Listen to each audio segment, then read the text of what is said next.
You're listening to UnitedWeStrike.com radio. Don't buy, don't comply. Ask why. UnitedWeStrike.com radio. Not be silent.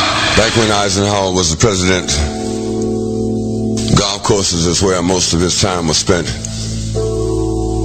So I never really listened to what the president said because in general I believed that the general was politically dead. But he always seemed to know when the muscles were about to be flexed. So I remember him saying something, mumbling something about a military-industrial complex.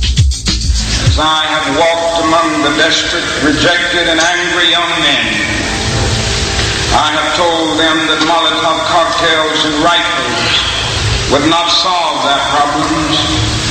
I have tried to offer them my deepest compassion while maintaining my conviction that social change comes most meaningfully through nonviolent action. But they ask, and rightly so, what about Vietnam? They ask if our own nation wasn't using massive doses of violence to solve its problems, to bring about the changes it wanted. Their questions hit home, and I knew that I could never again raise my voice against the violence of the oppressed in the ghettos without having first spoken clearly to the greatest purveyor of violence in the world today, my own government. For the sake of those boys, for the sake of this government, for the sake of the hundreds of thousands trembling under our violence, I cannot be silent. Each one reach one, each one time. I cannot be silent. Nobody can do everything, but everybody can do something. Everyone must play a part. Everyone got to go to work. Work for peace. Work.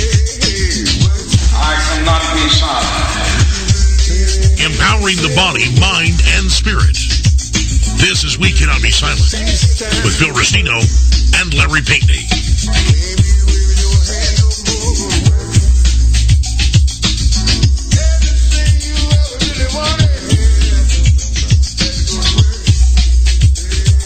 Okay.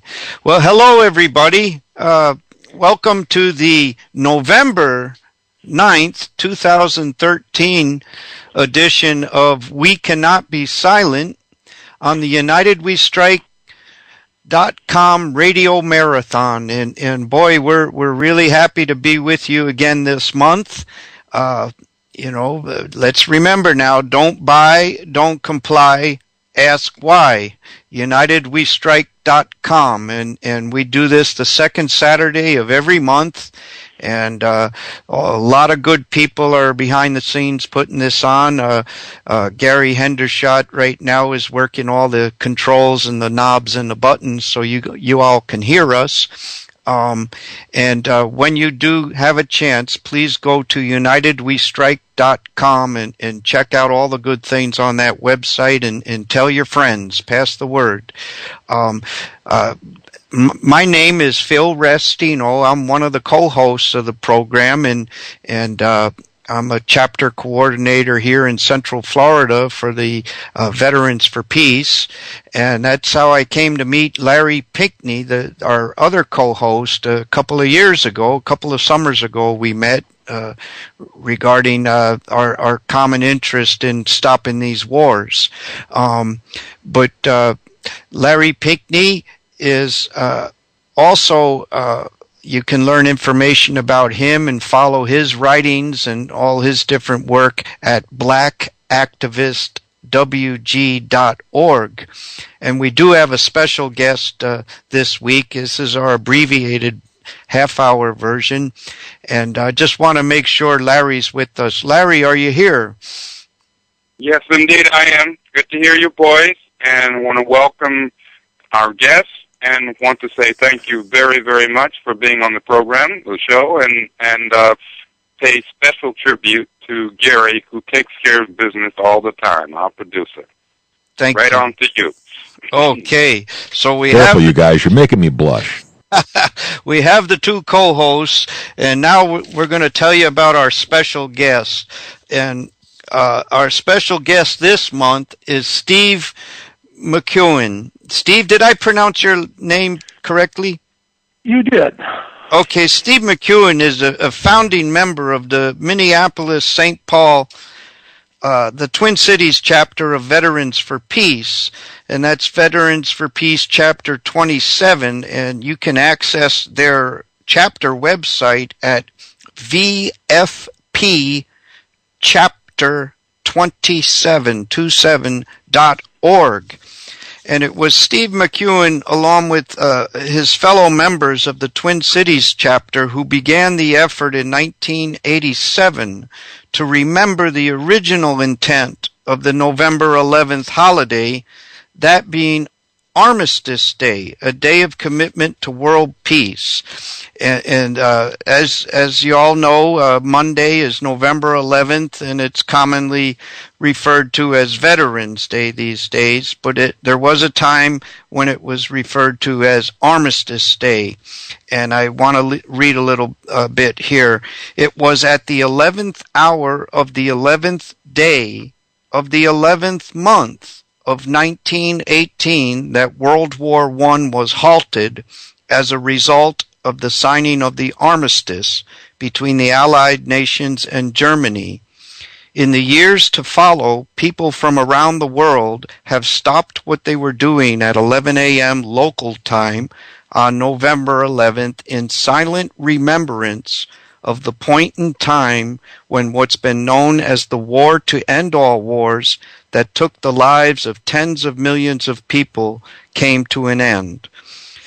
In other commemorations of that peaceful pledge begun on the 11th hour of November 11, 1918, bells have been rung from around the world on November 11th. Each year since 1990, Veterans for Peace Chapter 27 has asked churches and other groups to join in the ringing of their church bells on or around Armistice Day, November 11th, so as to remember the original intent of the November 11th holiday.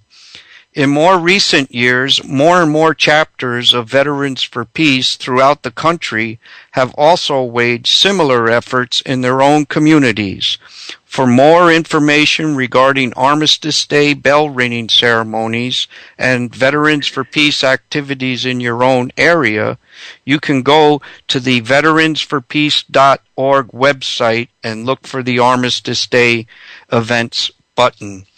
And right now, we'd like to bring on our special guest, Steve McEwen, and my cat is sitting on his bio of all things. I'm sorry, guys, this is a little embarrassing, but here it is. Steve McEwen was conscripted into the Army in 1965 and was a radio operator in the 4th Infantry Division in 1967 through 66 through 67.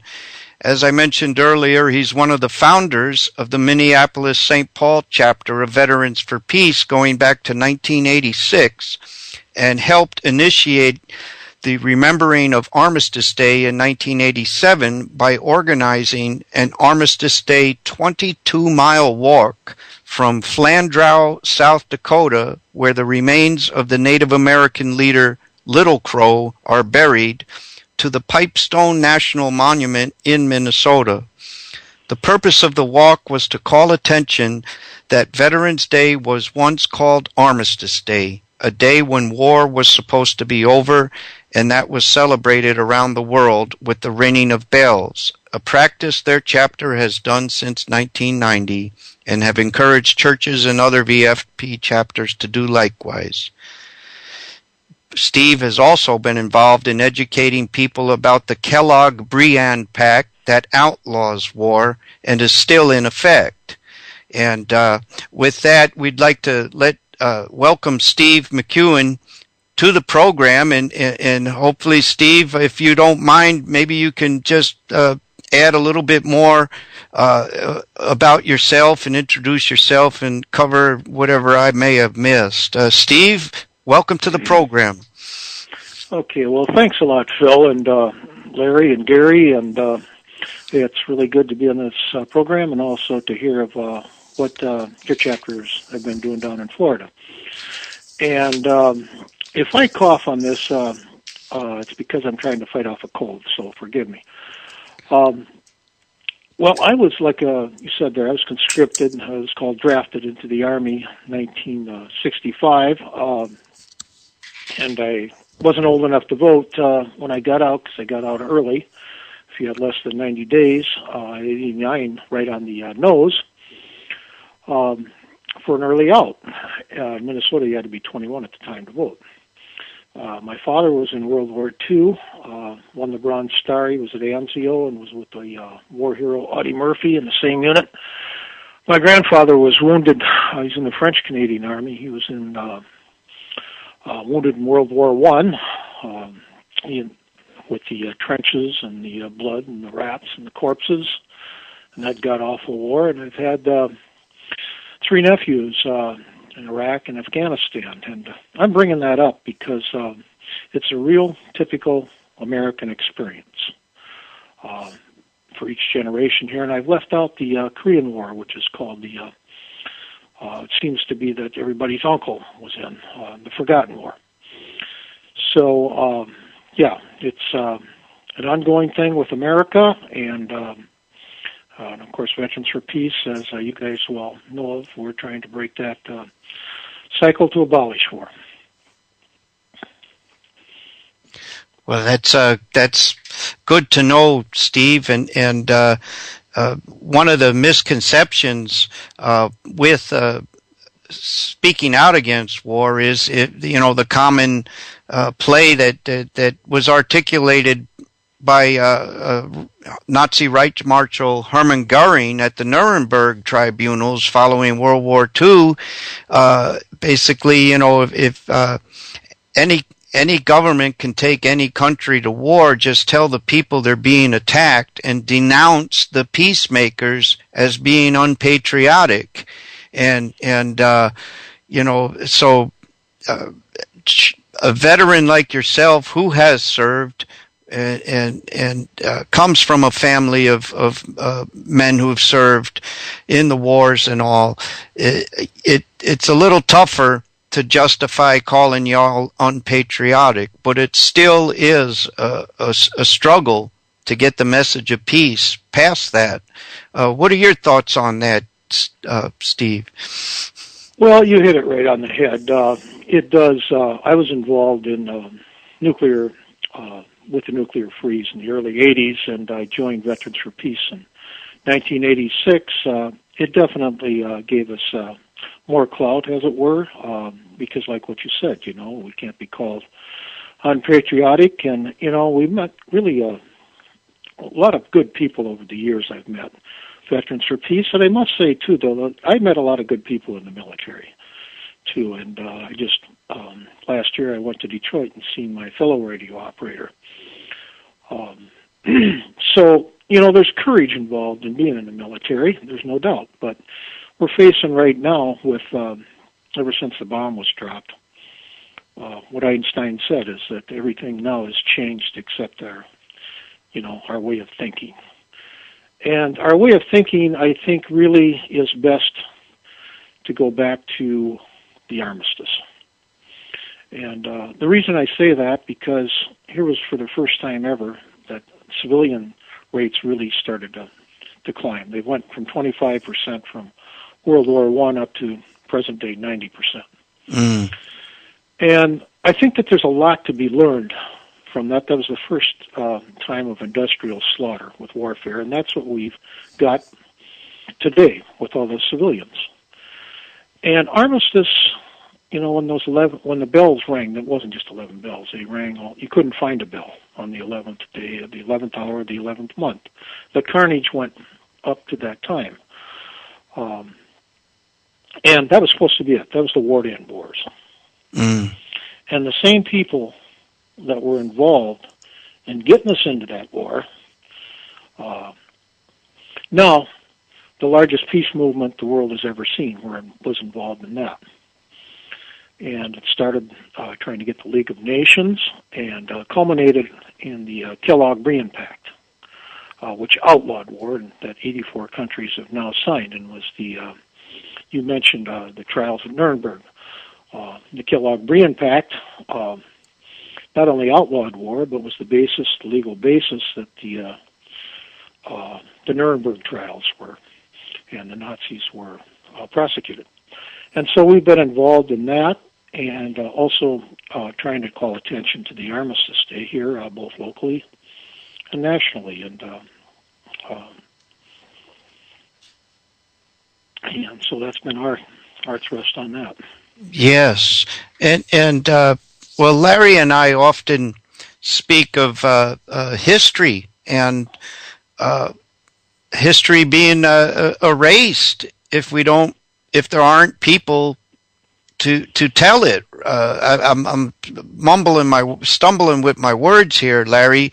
But Armistice Day, you know, if the history of Armistice Day isn't told, it's like it never happened. And we really, November 11th really has become Veterans Day, and to a large extent celebrating war.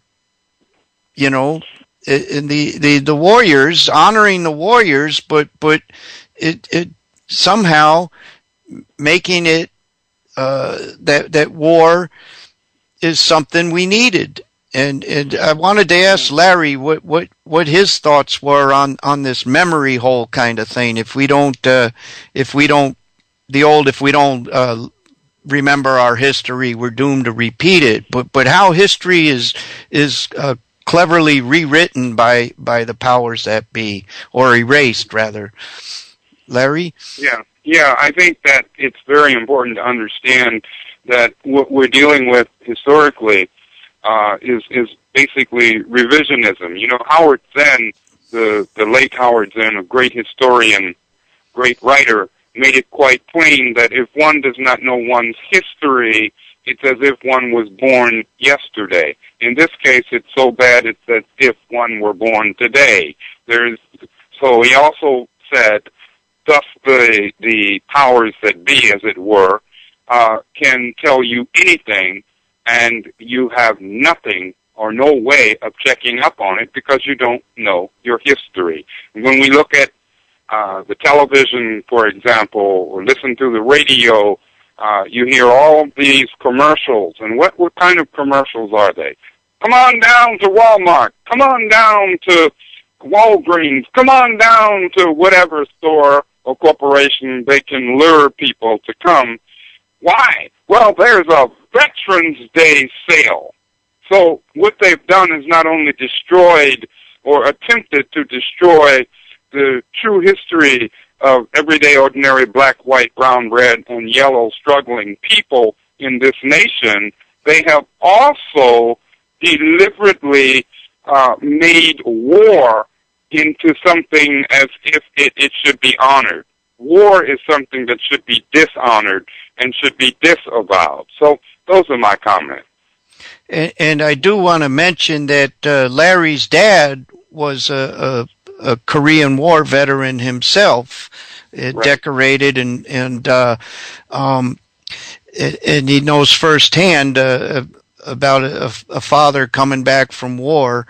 And war is a racket, as Major General Smedley Butler, U.S. Marine Corps, put out his book to say.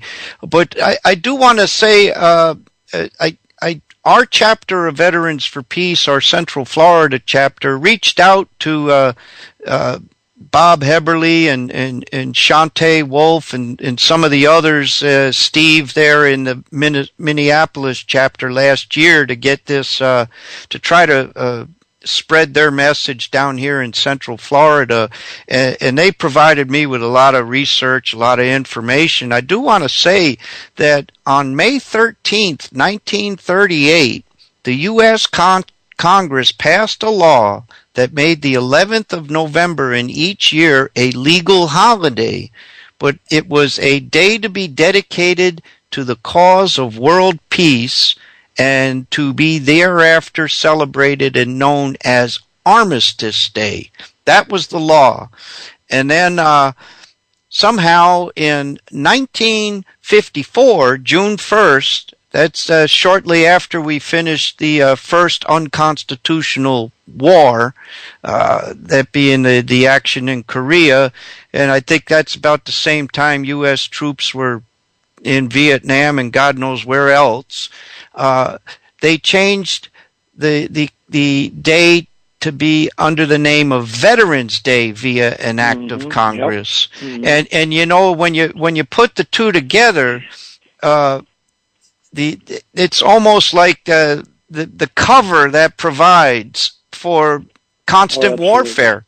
Yeah, you know, and we've been in pretty much military actions all over the world since then, and it goes back to, hey, this is Veterans Day, you know, thank a veteran, you like your freedom, thank a veteran, you know, and it goes back to what Hermann Goering said, you know, tell the people they're being attacked and denounce the peacemakers as unpatriotic. So you know, if you question this policy of war making, you're dishonoring the troops is the message, and I think that's why it's so important for guys like yourself, Steve, veterans, you know, veterans for peace, and even more so veterans like yourself who've seen war personally, been involved in it, to come back and speak up and spread this message. Yes. I'm sorry to butt in, but I just wanted to remind you, we've got about 5 minutes left in this segment, and I sure don't want you to forget to do that blatant self-promotion. Oh, yes. It's so all-important.